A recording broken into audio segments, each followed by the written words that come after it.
Looking at all of the different data points regarding this issue in Fiji, something comes out that I think that they were trying to hide. You have to correlate all of the different data points to get this piece of information. It has to do with when the couple arrived in Fiji, when they presented with symptoms, how long it took them to pass away, and also now when the CDC has announced that they will be finished in Fiji. CDC investigation of couples' deaths in Fiji expected to be complete by next Friday. Now this is from 7 June. That would be yesterday. So that would, let's look at our calendar real quick. I have this set in May right now. They're saying they're going to have everything wrapped up by the 14th. That's critical, because what that means is that they are going to be sure that there is no further infection or contamination after that. There's a very strange correlation in the articles. See, they arrived, Michelle and David Paul, on the 22nd of May and became gravely ill soon after. They were reported to have died on or around Memorial Day. Well, let's look at the calendar. Okay, so here's the 22nd. That's a Wednesday. Gravely ill shortly thereafter. We could probably say the 24th, since they were both gone by the 27th, no later than the 28th. That correlates to something. See, this is from the World Health Organization. The incubation is 2 to 21 days. Average time between symptom onset and death is 7 days. So if we say that they started presenting with symptoms on the 23rd and 24th, and that Memorial Day was the 27th, 28th, that region, that's about 5 to 6 days. So that's right in that window. And if they were going to, the average time from symptom onset to recovery is 15 days. Now, one of those nurses that was treating them exhibited symptoms and was given some type of a medication that she's not allowed to say what it is. So that would also fit with her window of when they know she's going to be out of the woods. Now, who remembers this? See, this was like 2-3 days ago. LAX mysteriously lost power, no explanation. They cleared out everything, everybody out of that airport. And power magically came back on, no real explanation. But strangely enough, this couple, they were from Dallas-Fort Worth, right? You go to TripAdvisor and you find the cheapest flights from Dallas-Fort Worth to, it's Nadi is the name of the city in Fiji. Every single one of the cheapest flights has a layover in LAX. And you can look this up for yourself. Just type in any one, Expedia, all of them, DFW to NAN. They all have layovers in LAX, every single one of them, all of the cheapest flights. You can scroll down through here and every single one of them, either on the way there or on the way back, lays over in LAX.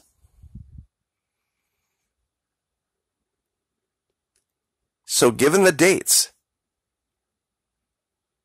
clearly they are letting us see that exposure was on the 24th and that there's going to be the all clear on the 14th.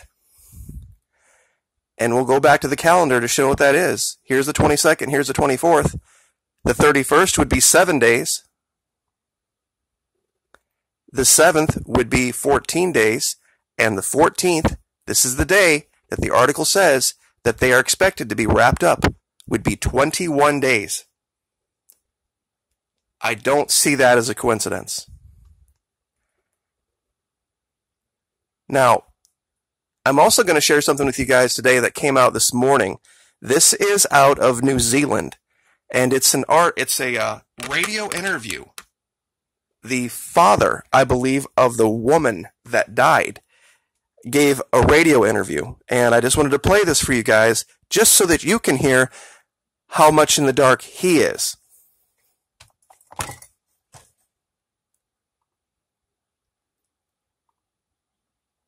We're going to start with the mysterious deaths in Fiji of a fit young couple from Texas. You've probably seen this story and its inconclusive updates. A man told the Fiji Sun newspaper towards the end of last week that his daughter, a nurse, was among 5 patients under observation after the deaths of American tourists David Paul and his wife Jane Canalog Paul. And they leave behind 2 young children, one from their marriage and one from previous relationships. 2 nurses, it was reported, were among those in isolation in hospital, seemingly victims of this mysterious virus, said by Fiji authorities not to be influenza, and they had apparently exhibited similar symptoms to the Pauls. And the last texts from the young couple reported vomiting, diarrhea, and numbness. Mark Canalog is Michelle's father, and like his son-in-law, an engineer living in Las Vegas, Mark is waiting, like the rest of us, for more information, perhaps out of the American Centers for Disease Control, the CDC. We apologize in advance for the phone line. Good morning, Mark. Yes, good morning. Your daughter Michelle and her husband David, this has been a terrible shock for you. It is. And we are in the process of recovering and healing. But yes, it was terrible and shocking. Our deepest sympathy, I know, will be such a tragedy for your family and the Fort Worth community, really. It's terrible news. It was a trip they had planned a long time for, Mark? Not really, because they probably planned this maybe 2 months ago, or maybe at most 3, because I have a 2-year-old son, Aiden, and I'm the only one, me and my wife are the only one possible who could babysit it while they are leaving. What will happen with Aiden now, Mark? He is with us. We are grandparents, and now we might end up as being the parents. So I understand. That's where we are right now, yes. I understand. Whereabouts in Denaro were they staying, do you know, in Fiji? I really don't know because we didn't discuss where they're going, but I have seen some articles and I even heard some newscasts that they were staying at the Sheraton. Are you any the wiser, Mark, now about what may have taken their lives? No, actually, we have received the unofficial death certificate from the U.S. Embassy. The preliminary reports suggest they contracted a virus. Is that your understanding? No. They are way far from making that conclusion. Fiji, and this is my own personal belief, is business is in tourism, and anything that will tell the world that my daughter died in infectious disease, their tourism will be done immediately. Right now, the infectious disease, there is nothing officially that's a finding because it will take few more testing. And as far as I know, Fiji Department of Health had taken 3 samples specimen. 2 is going to CDC and 1 going to Australia. I also requested them not to cremate the bodies until we can have the resolution and find out the real root cause. So what do you want to know? I know that 5 Fijian locals are reportedly still under observation after coming into contact with Michelle and David. So what do you want to know now? I want to know exactly what's the cause of the death of my daughter and son-in-law. Okay, I do apologize. I will leave the link as far as the quality of the audio there so that you can go find this for yourself and listen to it. But basically the big takeaway is this. The father doesn't know. There are 2 samples of, I guess, whatever the contagion is, biological samples of both of the deceased that are going to the CDC here and 1 to Australia. They have made no official statement of anything infectious.